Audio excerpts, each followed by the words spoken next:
Amis des rendez-vous, bonjour. La saison des rendez-vous a débuté ce mois de septembre avec le Festival d'étoiles. Nous avons aussi participé au Forum des associations pour terminer par une conférence sur Brassens et son rapport à la religion. La danse, miroir des émotions et des destins, une aventure pour tous les âges. Découvrez 7 films où la danse fait battre les cœurs, raconte des histoires et unit les générations.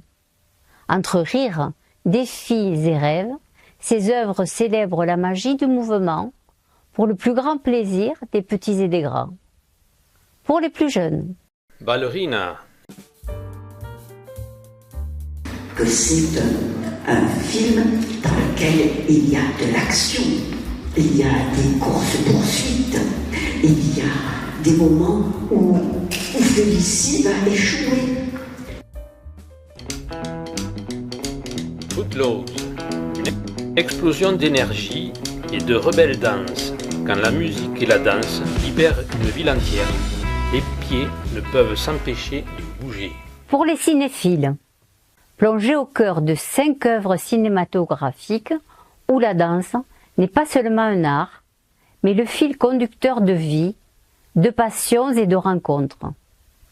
Entre élégance et intensité, ces films célèbrent la danse sous toutes ses formes, révélant ses pouvoirs de transformation et de connexion.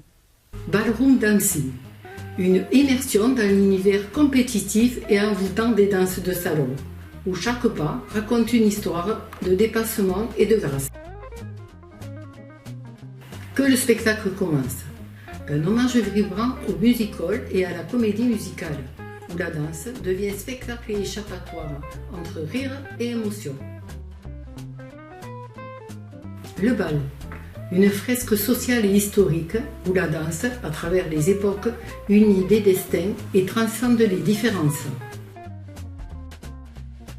Tango libre, une exploration sensuelle et libératrice du tango.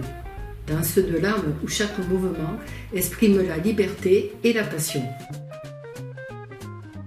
Soleil de nuit, un voyage poétique et mystérieux, où la danse, sous le ciel boréal, devient une quête de lumière et de sens. Comme chaque année, le Forum des associations est un passage incontournable. Ainsi que l'équipe municipale. Et s'épanouir.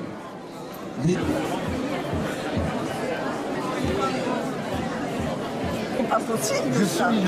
Ah, Brassens est un libre penseur, critique envers l'Église, mais respectueux de l'esprit évangélique. Son œuvre oscille entre révolte et tendresse, entre blasphème et référence biblique, reflétant une quête de sens et une exigence morale qui dépasse les cadres religieux traditionnels. Écoutons Philibert Gourmet. Monsieur Gourmès, bonjour, merci pour votre conférence. Alors je voudrais vous poser juste une petite question. Dans une de ses chansons, Brassens a dit l'évangile, il l'avait pas lu, mais il s'aimait toute voile dehors. Alors je me pose la question, est-ce que il avait vraiment lu l'évangile ou pas, ou est-ce que c'est encore une de ses paroles de mécréant, comme il aimait se caricaturer lui-même? C'est une excellente question, et effectivement il en parle dans cette chanson des copains d'abord, et c'est pour nous avouer que lui, contrairement à ses copains, lui les évangiles, il les avait bien lus, et d'ailleurs ça sera le développement de cette conférence, où on pourra effectivement dévoiler dans beaucoup de ces chansons, 1 sur 3, la présence des évangiles, des textes des apôtres, et de toute la religion qu'il connaissait comme sa poche, je peux le dire comme ça, voilà. Je vous remercie. Le conférencier montre Brassens sous un aspect méconnu, souvent perçu comme un révolté anti-religieux ou un anticlérical fanatique. Son œuvre regorge en réalité de références à Dieu, à l'Église et à l'Évangile.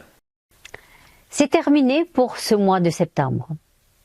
N'oubliez pas notre prochain magazine, avec le festival Sème le Blues et la conférence de François Molins. regard sur la justice. Mais d'ici là, culturez-vous bien.